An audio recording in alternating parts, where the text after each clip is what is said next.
Hoje eu vim te contar 14 erros que acontecem com todo iniciante na costura e que impede que você seja um bom ou uma boa costureira.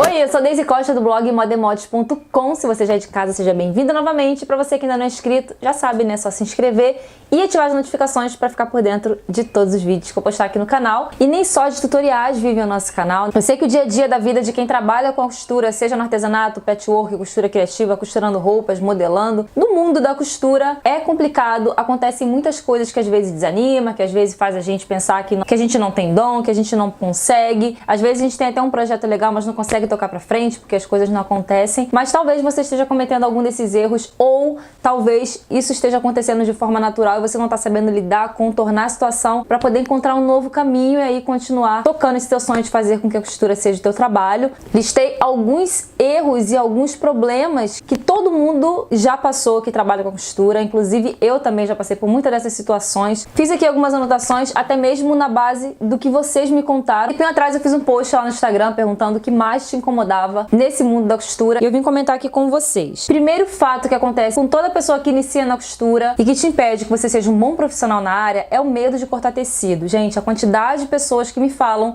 que tem medo de cortar tecido é impressionante. E assim, eu não vejo muito porquê disso acontecer, porque é só um tecido. Desde que você não use tecido de cliente ou um tecido muito caro para poder fazer os seus testes, fazer o seu treinamento, vale, gente, você comprar um TNT, comprar um tecido de retalho, usar, enfim, tecidos bem baratinhos mesmo, aquele que você nem vai ter expectativa de fazer uma roupa para usar, mas sim para servir de treinamento para você. O mais importante na hora de você cortar um tecido é você saber a posição do fio. Eu já tenho um vídeo aqui no canal explicando durdume, trama, fio enviesado. Vou deixar linkado aqui abaixo para vocês verem, para vocês entenderem a estrutura do tecido e de que forma você pode posicionar o seu molde de forma a ter o caimento que você precisa. Então você sabendo que você vai posicionar de um jeito ou de outro, você vai ter um caimento, você vai ter um efeito no seu tecido, basta você seguir as regras da modelagem, a quantidade de vezes que você tem que cortar, se é na dobra, se não é, e é só cortar o tecido. Não precisa você ter medo. Se você errar, gente, você só cortou um tecido errado. Não precisa você temer, tá bom? A única forma de você superar, aprender, errando também. Sempre falo que o erro faz parte do aprendizado. Você vai aprender a forma que não deve ser feita, vai encontrar outros caminhos, vai pesquisar, vai estudar e você vai crescer em conhecimento. O erro faz parte do aprendizado, de todo esse processo, então não precisa ter medo, tá, gente? Você tem que encarar aí as suas dificuldades para você poder crescer. Pega logo uma tesoura aí bem amolada e bora cortar tecido. Segundo item da listinha, acabamento. Dificuldades em acabamento. Gente, isso acontece. A gente tem que respeitar o nosso limite de aprendizado. A gente começa lá de baixo, pegando as coisas mais básicas, aprendendo a unir tecido, de que forma a gente vai unir para ter um efeito, para ter outro, para depois, entendendo a estrutura da peça, isso vale para roupa, vale para projetos de artesanato, para depois você começar a pensar em acabamento, porque isso já é parte de aprimoramento, de detalhes, que sim, é de suma importância. Eu mesmo sou uma pessoa que zelo muito pelo acabamento, pela parte interna da peça. Eu acho que não adianta você ter uma linda estampa, um belo tecido, um modelo muito bonito de se ver ali por fora, mas quando você vira e vê o avesso da peça, aquela coisa toda cagada. É aquela cena deplorável.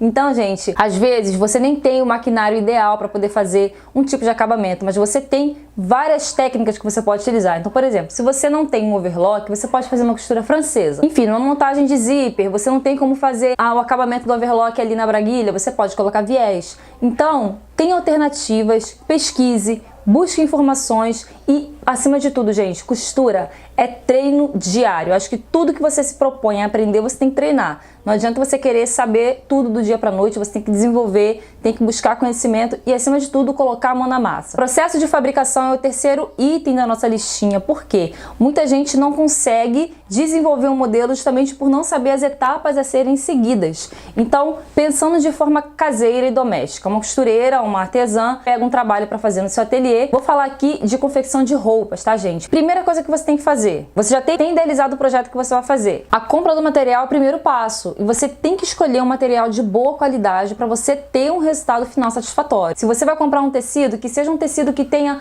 um bom toque, que seja macio, que não seja aquela coisa que incomoda no corpo. Porque não adianta, gente, só a gente fazer a roupa. Tem que ter durabilidade, tem que ser funcional, tem que ser agradável de ser usado. Primeiro passo, material. Segundo passo, desenvolver a modelagem em cima de tabela de medida ou sob medida, seja sua, seja do seu cliente. E aí sim a gente vai para a fabricação antes de finalizar a peça. Prova, ajustes e finalização. Isso falando de uma peça única. Se você for fazer uma produção, você precisa fazer uma peça piloto antes de iniciar as peças finais. Então esse é o processo de fabricação. Eu vi que algumas pessoas me perguntaram, que tem dúvida do passo a passo, de como seguir aí para poder chegar até o produto final. E é isso. Se tratando de uma costureira, de uma artesã que trabalha sozinha no seu ateliê. Se tratando de indústria, de grandes marcas, tem um profissional para cada área. Então tem a modelista, tem a pilotista, tem a costureira. Cada uma dessas etapas é um profissional que desenvolve. Próximo item da lista: medo de pegar encomendas. Insegurança para comercializar aquilo que você cria. Muito provável que você que esteja me assistindo já falou isso. Faz roupa para você, faz para os filhos, faz para a família, para os amigos, mas tem pânico de pegar encomenda ou por medo de não dar conta, tem medo da pessoa não gostar e falar mal do seu trabalho, enfim. É um bicho de sete cabeças que as pessoas criam em torno de comercializar aquilo que cria. É lógico que para isso, você chegar até o momento de vender, finalizar uma venda, tem todo um processo, tem várias dicas, tem todo um passo a passo, inclusive tem dicas aqui no canal. Vou deixar linkado aqui para vocês abaixo no vídeo, um vídeo que eu dei várias dicas para você aumentar ou começar a vender os seus produtos. Então vale a pena assistir. É muito bom quando a gente trabalha com aquilo que a gente gosta, além de nos trazer uma satisfação, nos dá um retorno financeiro. Próximo item da lista: não saber precificar o produto é uma das maiores dificuldades de quem está entrando nessa área de fabricar, de criar e de vender. Realmente é muito complicado. Eu não vou dizer para você que é fácil, que é simples você encontrar um preço que seja justo e que esteja dentro do valor de mercado, que você brigue com o concorrente, você não esteja nem supervalorizando e nem desvalorizando o seu trabalho. É difícil encontrar esse equilíbrio. Tem uns cálculos que você tem que fazer, tem muita coisa que você tem que considerar. Tem pessoas que acham que é só aquilo que você gasta para comprar o material, que são os custos diretos, mas não, tem muita coisa envolvida, tem tempo envolvido, tem valor agregado, tem também o seu tempo, tem aquilo que você acha que a sua peça vale, tem processo aí para você analisar até você chegar ao preço final do seu produto. Para isso, eu vou indicar para vocês um vídeo que eu fiz com meu esposo, que ele é contador, e eu vou deixar aqui abaixo linkado para vocês. Um monte de gente fala que eu falo pra caraca nesse vídeo, mas gente, não é uma entrevista, é um bate-papo que a gente fez contando a nossa experiência, da minha parte trazendo a minha experiência nesse sentido e na visão dele como profissional da área de contabilidade. Iniciar vários projetos e não terminar por pular etapas. Aqui eu tô falando de ansiedade, tô falando de empolgação e tô falando de pular etapas de fato. Porque quando a gente começa a aprender alguma coisa, eu, por exemplo, tô aprendendo a fazer tricô e eu já quero fazer um monte de coisa. Todo vídeo que eu vejo de tricô, eu quero iniciar aquele projeto, só que aquele que eu comecei, eu ainda não terminei. Aí fica parado. Aí eu começo um projeto novo porque eu vi que eu achei super legal, que caramba, esse eu vou conseguir fazer. Aí fica um monte de projeto parado. Então, gente, isso acontece também com quem trabalha com costura. Você quer fazer um monte de coisa, às vezes você ainda não passou pelo aquele processo inicial de você conseguir desenvolver o básico para poder depois pegar modelos mais elaborados. Mas aí o que acontece? Você não consegue finalizar a peça por falta de técnica. E aí você começa a acumular um monte de coisa inacabada, você fica com o dinheiro parado porque é tecido, é material que você investiu ali, e aí você não termina, e você nem usa para servir de vitrine do seu trabalho e nem vende, então fica ali parado. Próximo item: criar apenas de acordo com o seu gosto e não seguir as tendências. Gente, se você tem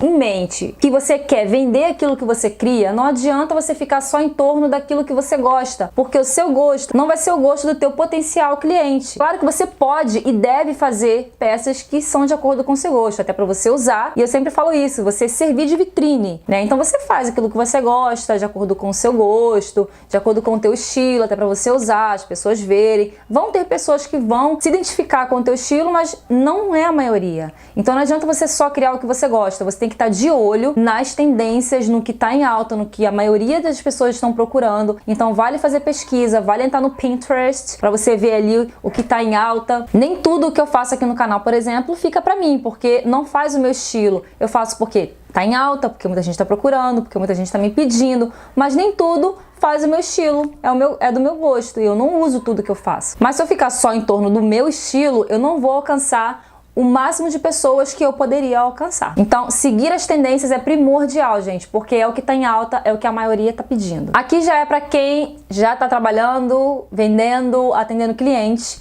que é não orientar o cliente sobre o que é adequado para o seu tipo físico, para o seu tom de pele, para a sua idade. O que mais acontece é cliente pedir capa de revista, look de novela, look de filme, apresentadora de TV. Eu vi um look na novela, quero igual, que fique assim no meu corpo. Só que nem sempre a pessoa tem a noção de que nem tudo que a gente vê serve pra gente. Cada um tem um tipo físico. Às vezes o que eu tô vendo ali na novela, ela não tem o mesmo tipo físico que eu. Então aquela curvinha bonita na cintura que fica nela não vai ficar em mim, porque o meu tipo físico é o quê? É oval. Ou então é reto, eu não tenho definição de cintura. Então, gente, a nossa obrigação como profissional é orientar o cliente. É claro que você não tem que falar assim, olha, não vou fazer assim porque não vai ficar bom. Não, você tem que fazer ele entender que daquele jeito não vai ser adequado, não vai ter o resultado que ele deseja. De forma educada, de forma a não ofender. O cliente vem com uma expectativa. E se você faz tudo aquilo que o cliente pede, sem dar as devidas orientações, no final ele vai ter um resultado que não é aquilo que ele idealizou. Mas foi porque você não fez o que ele pediu? Não, foi porque aquilo que ele pediu não era adequado para ele ou para ela.